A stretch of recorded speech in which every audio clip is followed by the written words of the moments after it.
আমার ভাইয়া চিকিৎসার জন্য ব্যাংকক গেলেন।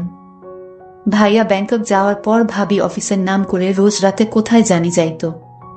আমি মনে মনে ভাবলাম, ভাবি এত রাতে কোথায় যায় এটা আমার জানতে হবে। আর জানতে গিয়ে যা দেখলাম তা দেখে আমার হুঁশ হারিয়ে ফেললাম। তাহলে বিস্তারিত বলি। সুখের সংসার ছিল কবিরের। বাবা মা, তার স্ত্রী নিপাকে নিয়ে মধ্যবিত্ত একটি পরিবার ছিল তার। ছোট কোম্পানিতে একটি চাকুরি করত সে। তারপরও সুখের কোনো অভাব ছিল না। কবিরের একটা ছোট ভাই ছিল, খুব দুষ্টুমি করত। কবিরের ছোট ভাই এইবার মাত্র 9-এ পড়ে। 9-এ পড়লে কি হবে, মুখে বড় বড় কথা বলে ফেলে, মুখে কিছু আটকায় না। কবিরের ছোট ভাইয়ের নাম ছিল মিন্টু বলে সবাই ডাকত। একদিন মিন্টু আমায় বলল, ভাবি আপনার কি লাগবে, আমি বাজার থেকে সব নিয়ে আসব। তুমি মাত্র 9-এ পড়ো, তোমার 1 টাকাও ইনকাম নেই, তাহলে তুমি আমার জন্য বাজার থেকে কি আনবে? আমি যা বলি তুমি তা এনে দিতে পারবে? তোমার কাছে কি টাকা আছে? ভাবি আছে। শোনো, আমি বাজার থেকে কিছুই চাই না, তোমার কিছু লাগলে আমারে কইও। কিন্তু সব হারিয়ে গেল এক কালো ঝড়ে।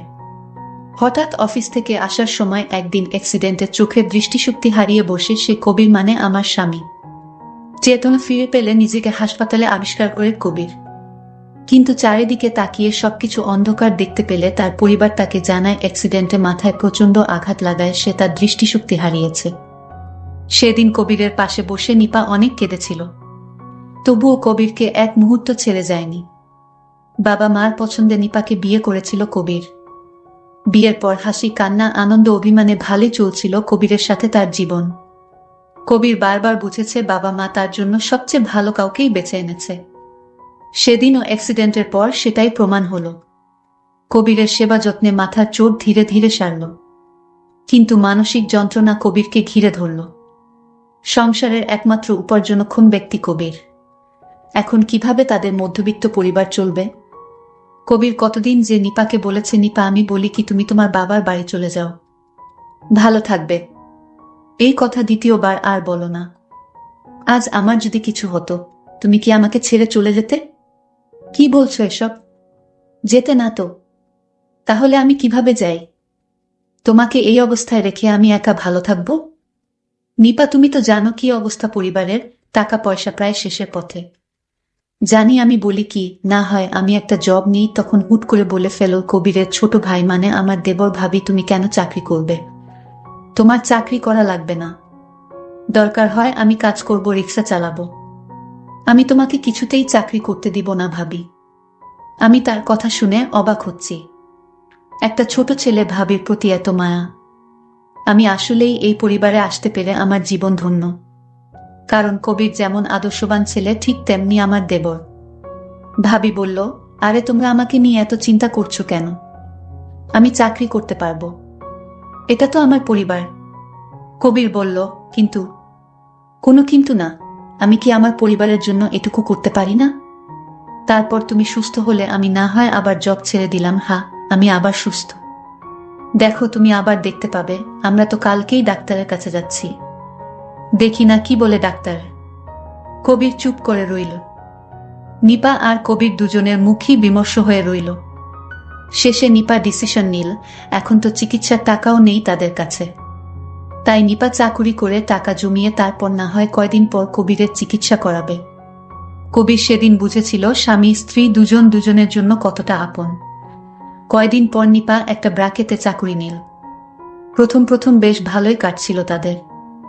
অল্প বেতনের মাঝেও অনেক টাকা করে সেভ করছিল তারা কবিরের চিকিৎসার জন্য। নিপা অফিস শেষে এসেই কবিরকে নিয়ে ব্যস্ত থাকত, তার খুব যত্ন করত।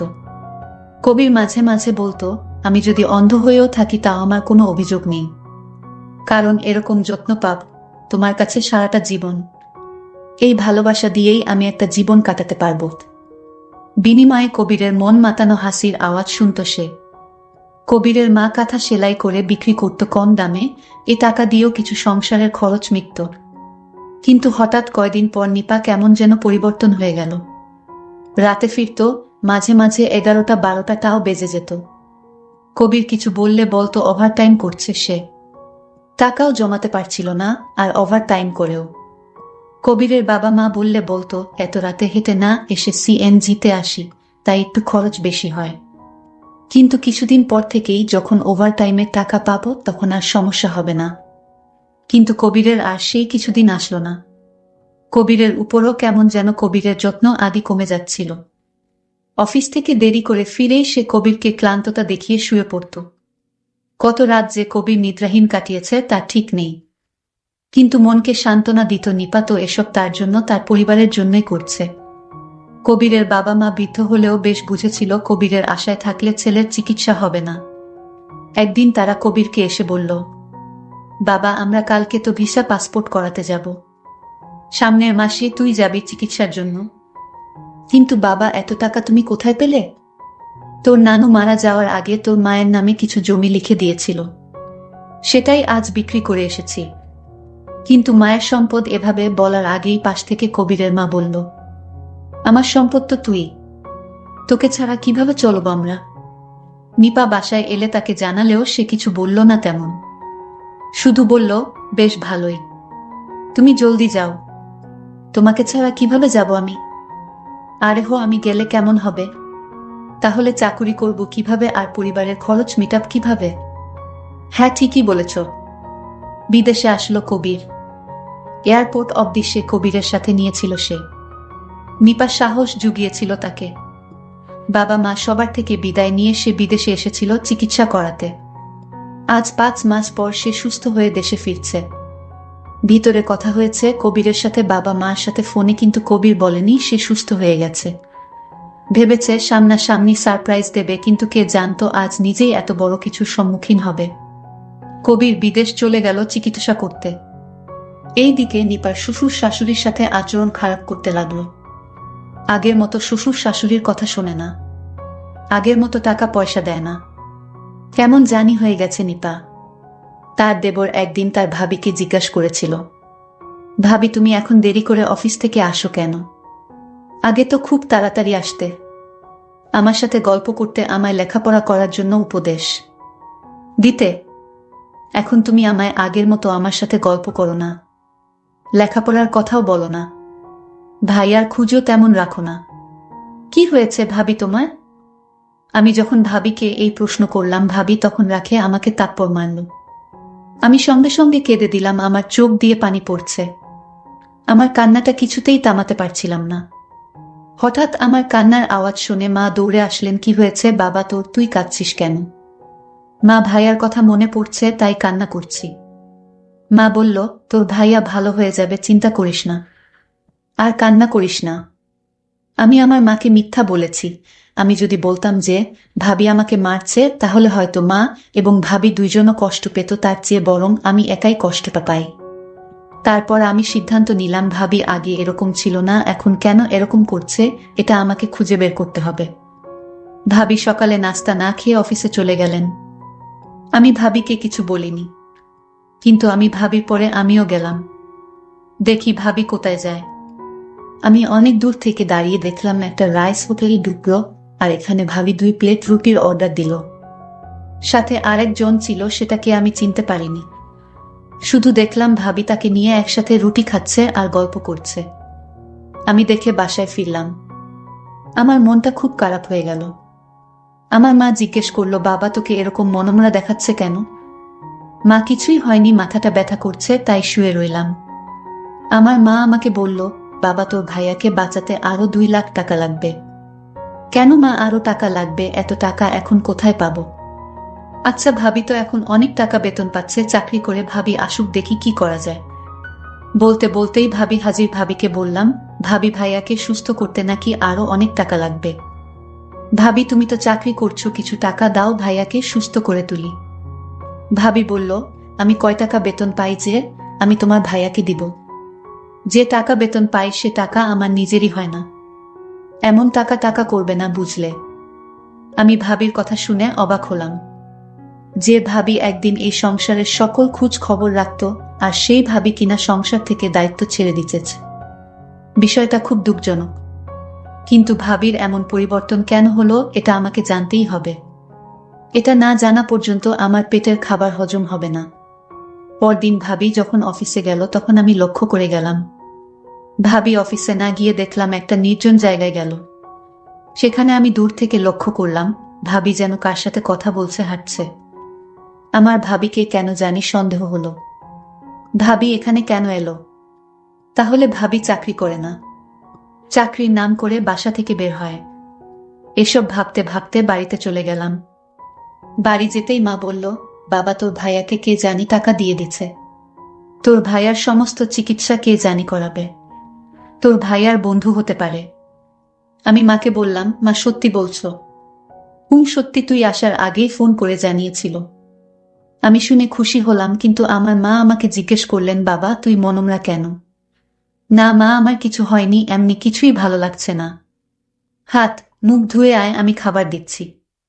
খাবার খেতে মন চাচ্ছে না, তবু মায়ের মন রক্ষার্থে খাইলাম। দিন দিন ভাবি কেমন জানি হয়ে যাচ্ছে, এই চিন্তা আমার মাথা থেকে সরাতে পারছি না। কি করি? কিন্তু একটা কথা মাথা থেকে নামাতে পারছি না, ভাইয়াকে এত টাকা কে দিল? কি অদ্ভুত ব্যাপার। হঠাৎ ভাবির কণ্ঠ শুনতে পেলাম। মা বলল, বুমা অনেক পরিশ্রম করে আসছো, কিছু খেয়ে নাও। না মা, আমি খাবো না, আমার খিদে নেই। এই বলে ভাবি রুমে গিয়ে শুয়ে পড়ল। তো আমার কিছুতেই ঘুম আসছিল না, মাথায় চিন্তা আসছিল। ভাবি আসলে কি করে, ভাবি এমন হলো কেন? হঠাৎ ভাবির রুমে এক শব্দ পেলাম মানুষের। আমি ভাবির রুমে উকি দিয়ে দেখি কেউ নাই। ভাবি একা একা বসে কি যেন করছে। তারপর আমি আবার শুয়ে পড়লাম, কিন্তু আমার মনে হলো আরেকবার দেখে আসি। আমি তো অবাক, ভাবি রুমে নেই। আমি ঘর থেকে বের হলাম। ফজরের আয়ান পড়ে যাবে প্রায়। এমন সময় ভাবিকে দেখলাম অফিসের দিকে যাচ্ছে। আমি ভাবলাম এখন ফজরের আয়ান দিবে, এত ভোর বেলাতে ভাবি অফিসে যাবে কেন? আমি তো আগে থেকেই জানি ভাবি কোথায় যায়, কিন্তু কেন? সকাল 10টা বাজে, এমন সময় ভাবিকে কে যেন গাড়ি থেকে নামিয়ে দিয়ে গেল আর বলল, কাল অফিসে দেখা হবে। হঠাৎ আমার ভাইয়া হাজির। আমি তো অবাক, ভাইয়া তুমি না জানিয়ে এসে পড়লে? হ্যাঁ আমি এসে পড়লাম সবাইকে তোর ভাবিকে সারপ্রাইজ দিব বলে। কিন্তু ভাই লক্ষ্য করলো গাড়ি থেকে ভাবি নামছে। এই দৃশ্য দেখে ভাইয়া কেঁদে ফেলল। এসব দেখে কবির ভাবছে, কেন সে ঠিক হলো? অসুস্থতার সময় সে মারা গেল না কেন?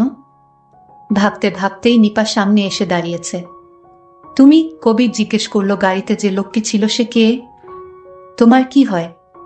নিপা বলল, শোনো, তুমি যাকে গাড়িতে দেখলে সে হলো আমাদের অফিসের হেড। তো ওনার সাথে তুমি কি করছিলে? উনি আমাকে বাসায় পৌঁছে দিয়ে গেল। কেন তুমি অন্য গাড়ি দিয়ে আসতে পারোনি? না, আমি অন্য গাড়ি দিয়ে আসতে পারি না। কেন আসতে পারো না? সকল জবাব কি তোমারে দিতে হবে? এই কথা বলার সাথে সাথেই ভাইয়া ভাবিকে একটা থাপ্পড় মারে। ভাবি তখন কেঁদে কেঁদে বলল, বাহ, এখন সুস্থ হয়ে শক্তি বেড়ে গেছে। ভাবি তখন বলতে লাগলো, জানো, আমি অফিসে কোনো চাকরি করিনি। আমি যখন অফিসে চাকরি নিতে গেলাম তখন অফিসের হেড স্যার আমায় বলল, তোমার চাকরি করতে হবে না, তোমার স্বামীকে বাঁচাতে যত টাকা লাগে আমি দিব, কিন্তু তুমি আমার সাথে একটা মিথ্যা প্রেমের অভিনয় বা নাটক করতে হবে। জাস্ট মিথ্যা অভিনয়, আর এই অভিনয় তোমার সাথে আমি করতে চাই। তুমি যদি আমার সাথে মিথ্যা নাটক করো তাহলে আমি তোমার স্বামীর সকল খরচ আমি দিব। আমি হেড স্যারকে জিজ্ঞেস করেছিলাম, স্যার আমি আপনার সাথে অভিনয় বা নাটক করলে আপনার লাভ কি? স্যার তখন বলল, আমি এই নাটক বা অভিনয়টা আমি আমার প্রেমিকাকে দেখাবো। তার জবাবে আমি জিজ্ঞেস করলাম, দেখালে কি হবে? সে হয়তো আমার কাছে ফিরে আসতে পারে। আমি জানতে চাই সে আমাকে সত্যি ভালোবাসে কিনা। যদি আমার সাথে তোমারে দেখে তাহলে আমার প্রেমিকা যদি আমাকে সত্যি ভালোবাসে এবং বিয়ে করতে চায় তাহলে সে আমার কাছে আসবে, কারণ কোনো নারী চায় না তার স্বামী অন্য কারো হয়ে যাক। আমি বলেছিলাম, স্যার আমি পারবো না, আমাকে চাকরি দিয়ে দেন। স্যার বলেছিল, চাকরি করে যে টাকা পাবে সে টাকা দিয়ে তোমার স্বামীকে সুস্থ করে তুলতে পারবে না। আর তাই আমি নাটক করতে রাজি হয়েছিলাম। এটা কি আমার অপরাধ? শুধু তোমাকে সুস্থ করে তোলার জন্য আমি নাটক বলো আর অভিনয় বলো আমি করেছিলাম। ভাবির কথা শুনে আমি হাও মাও করে কেঁদে ফেলি। ভাবি তুমি সত্যিই মহান, আমি তোমাকে ভুল বুঝেছিলাম। আর ভাইয়া ভাবিকে বলল, নিপা তুমি আমাকে ক্ষমা করে দাও, আমি বুঝতে পারিনি। নিপা বলল, স্বামীর পায়ের নিচে স্ত্রীর বেহেশত, আমার ভুল হলে আপনি ক্ষমা কইরেন।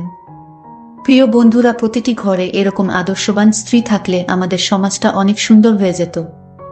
আজকের গল্পটি কেমন লাগলো তা অবশ্যই কমেন্ট করে জানাবেন। ধন্যবাদ সবাইকে।